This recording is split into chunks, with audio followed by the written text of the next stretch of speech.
تو تیسری آیت مبارکہ کے اندر اللہ تبارک و تعالیٰ فرماتے ہیں اِلَّا الَّذِينَ آمَنُوا وَعَمِلُوا الصَّالِحَاتِ وَتَوَاصَوْا بِالْحَقِّ وَتَوَاصَوْا بِالصَّبْرِ۔ پہلے فرمایا کہ تم سارے انسان خسارے میں ہو، نقصان میں ہو، اِلَّا الَّذِينَ۔ اب یہاں سے اللہ نے چند افراد کا استثناء کر دیا کہ اس خسارے والے حکم سے مستثنیٰ ہیں وہ لوگ کہ جن کا آگے اللہ نے ذکر فرمایا، اور آگے جن لوگوں کا اللہ تبارک و تعالیٰ نے ذکر فرمایا گویا کہ اللہ نے 4 صفات کو بیان فرما دیا کہ یہ 4 صفات ہیں کہ ان 4 صفات کو جو بھی اختیار کرے گا گویا کہ وہ اس خسارے سے نکل کر اللہ تبارک و تعالیٰ کی رضا اور خوشنودی کے اندر آ جائے گا۔ اب ان 4 صفات میں سے پہلی صفت اِلَّا الَّذِينَ آمَنُوا، ہاں مگر وہ لوگ جو ایمان لائے۔ ایمان کیا ہے؟ ایمان کہتے ہیں بن دیکھے کسی کے اعتماد پر کسی کی بات کی تصدیق کرنا، کسی کے اعتماد پر کسی کی بات کی تصدیق کرنا بن دیکھے۔ کیوں کہ دیکھنے کے بعد اگر آپ کسی کی تصدیق کریں گے تو وہ ایمان نہیں کہلائے گا۔ جیسے سورہ بقرہ کے آغاز میں اللہ نے فرمایا ھدی للمتقین الذین یؤمنون بالغیب،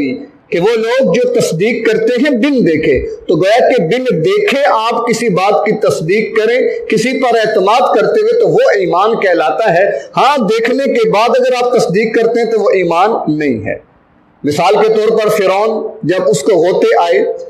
آمنت بھی بنو اسرائیل، فوراً کیا اٹھا کہ میں بھی ایمان لے آیا، مان گیا، ایمان لے آیا،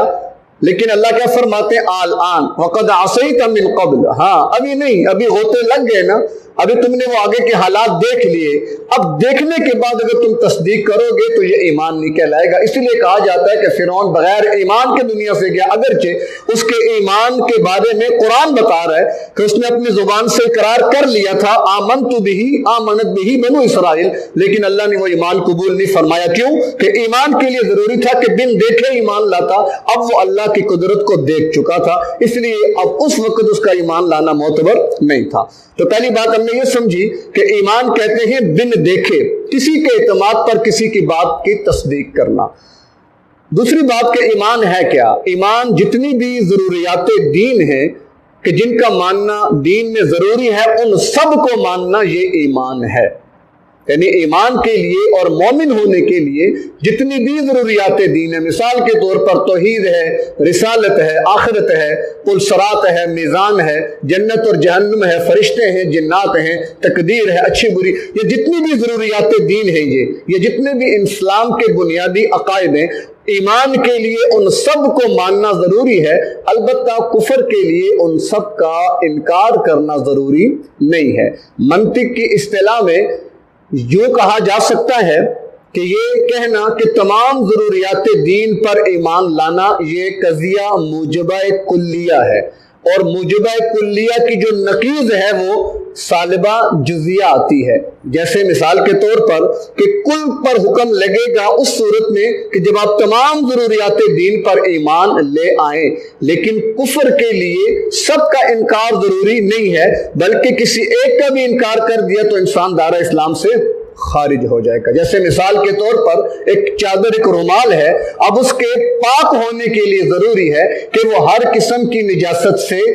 پاک ہو، لیکن ناپاک ہونے کے لیے ضروری نہیں ہے کہ ساری نجاستیں اس پر لگے گی تو ناپاک ہوگا، بلکہ کوئی ایک نجاست بھی لگ گئی تو رومال کیا ہو جائے گا؟ ناپاک۔ تو گویا کہ پاک ہونے کے لیے تمام نجاستوں سے اس کا پاک ہونا ضروری، لیکن ناپاک ہونے کے لیے کوئی ایک بھی لگ جائے تو وہ ناپاک۔ تو مومن کے لیے، ایمان کے لیے ضروری ہے کہ تمام ضروریات دین کو مانا جائے، تب جا کر ایمان بنے گا۔ البتہ اگر کسی ایک کا بھی انکار کر دیا تو انسان دائرہ اسلام سے خارج، جیسا قادیانی ہے، اب اس نے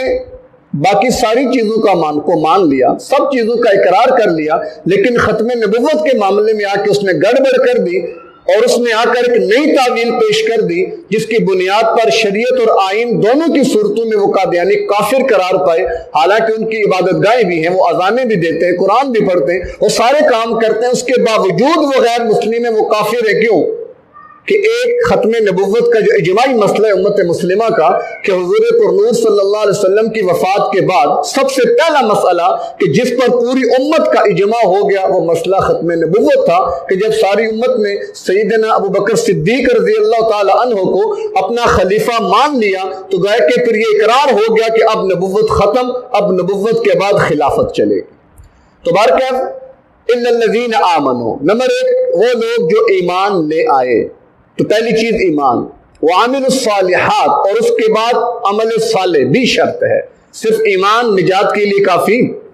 نہیں ہے، جہاں پر بھی اللہ نے ایمان کا ذکر فرمایا وہاں پر عمل صالح کا تذکرہ بھی فرما دیا۔ تو الا الذین آمنوا، نمبر ایک کہ وہ ایمان لائیں، وعامل الصالحات، اور عمل صالح بھی کرتے رہیں۔ یہاں تک تو ایک معاملہ تھا انفرادی زندگی کا کہ انفرادی زندگی میں ایمان بھی لاؤں اور نمبر دو میں عمل صالح بھی کروں، لیکن چونکہ شریعت کامل ہے وہ صرف ذات کو ذات کی حد تک نہیں پابند کرتی بلکہ وہ ایک عالمگیر مذہب ہے اور عالمگیریت کی دعوت دیتی ہے کہ تم صرف اپنے ہی لیے اپنے معاملات کو سیدھا کر کے مت بیٹھو بلکہ تم اوروں کے لیے بھیجے گئے ہو، اوروں کو بھی تم خیر کی طرف لاؤ۔ لہٰذا اگلے تیسری صفت میں اسی طرح اشارہ کیا وَتَوَاصَوْا بِالْحَقِّ، کہ ایک دوسرے کو حق بات کی وصیت کریں، حق بات کی دعوت دیں، خیر اور بھلائی کی طرف بلائیں، یعنی خود اپنے طور پر نیکیاں کر کے نہ بیٹھ جائیں، جیسے کہ بنی اسرائیل کا بڑا مشہور واقعہ ہے کہ اللہ نے ایک بستی پر عذاب کے لیے جبریل امین کو جب بھیجا تو جبریل امین نے آ کر دیکھا کہ بستی میں ایک اللہ کا بڑا نیک آدمی ہے، نیکوکار بزرگ، جس کی زندگی ساری اللہ کی فرما برداری میں گزری ہے، کوئی ایک گناہ اس کے نام عمل میں نہیں ہے۔ تو بڑے حیران ہوئے کہ اس بستی میں اتنا نیک آدمی بھی اللہ کا ہے، تو اللہ سے عرض کی کہ اللہ تبارک و تعالیٰ وہاں پر تیرا اتنا نیک اور پاسا بندہ بھی ہے تو کیا اس کے باوجود عذاب آئے گا اس قوم پر؟ تو اللہ تبارک و تعالیٰ نے فرمایا کہ گویا پوری بستی کو اٹھا کے اسی کے سر پہ دے مارو اور اسی سے عذاب شروع کرو کہ اس کے سامنے میرے احکامات ٹوٹتے رہے، لوگ بے دین ہوتے رہے، احکامات کا مذاق اڑاتے رہے اور میرے دین کی غیرت اور حیا کی وجہ سے اور اس کی بنیاد پر اس کے ماتھے پر شکن تک نہیں آئی، ایسی عبادت مجھے قبول نہیں ہے۔ تو گویا کہ اس میں بڑی ایک عجیب صورتحال ہے کہ انسان سمجھ لے کہ میں نے نماز پڑھ لی، روزہ رکھ لیا، حج کر لیا، نیکیاں صدقہ خیرات کر لی، میری بخشش ہو جائے گی۔ فرمایا کہ نہیں، اگر ذات کی حد تک معاملہ ہوتا تو وہ اس بستی کو اس کی وجہ سے بچا لیا جاتا، لیکن اسی سے عذاب کو شروع کیا گیا تو پتہ چلا کہ مومن جو ہے وہ اپنی ذات کے لیے نہیں ہے بلکہ مومن عالمگیر ہے۔ کیوں کہ اسلام عالمگیر، اللہ کے نبی کی نبوت اور رسالت عالمگیر، قرآن کی تعلیمات عالمگیر، تو لہٰذا ہمیں چاہیے کہ ہم اس وصیت پر عمل کریں کہ وَتَوَاصَوْا بِالْحَقِّ، ایک دوسرے کو حق کی وصیت کریں، ایک دوسرے کو خیر کی دعوت دیں، ایک دوسرے کو بھلائی کی طرف بلائیں، وَتَوَاصَوْا بِالصَّبْرِ، اور ظاہر ہے حق کے راستے میں رکاوٹیں آتی ہیں، پریشانیاں آتی ہیں، مصائب و آلام کا سامنا ہوتا ہے، تو لہٰذا اس بنیاد پر اگر کہیں کوئی رکاوٹ آ جائے، پریشانی آ جائے، مشکل بن جائے، وَتَوَاصَوْا بِالصَّبْرِ، تو فرمایا کہ صبر کو بھی ایک دوسرے کو وصیت کرتے رہو، ایک دوسرے کو بتاتے رہو کہ بھائی صبر سے کام لو، صبر کرتے رہو، انشاءاللہ انجام کار اللہ کے حضور پیشی ہے، اور جو ان صفات کے ساتھ اللہ کے حضور پیش ہوگا تو یقیناً وہ کامیاب ہوگا۔ کیوں؟ یہ فیصلہ قرآن کا ہے۔ تو بہرکیف آخری بات، مختصر بات اور خلاصہ یہی ہے کہ میں اور آپ بلکہ ہر انسان دنیا میں چاہتا ہے کہ میں کامیاب ہو جاؤں، اور کامیابی کے لیے ہمیں ان چار اوصاف کو اختیار کرنا پڑے گا۔ نمبر ایک، ہم ایمان لائیں، نمبر دو، عمل صالح کریں، نمبر تین، اوروں کو بھی حق اور دین کی دعوت دیں، خیر اور بھلائی کی دعوت دیں، اور اگر اس کی بنیاد پر کہ رکاوٹ، پریشانی، مشکل پیش آ جائے اس پر صبر کریں تو انشاءاللہ جیسے اللہ نے حضرات صحابہ کو ان اوصاف پر عمل کی وجہ سے کامیابیاں عطا فرمائیں، سب صحابہ کی زندگیوں میں یہ چار اوصاف بڑے نمایاں نظر آتے تھے۔ اللہ نے دنیا میں ان کو فرما دیا تھا کُلًّا وَعَدَ اللَّهُ الْحُسْنَىٰ، اے میرے نبی کے صحابہ تم سارے جنتی ہو۔ ہاں،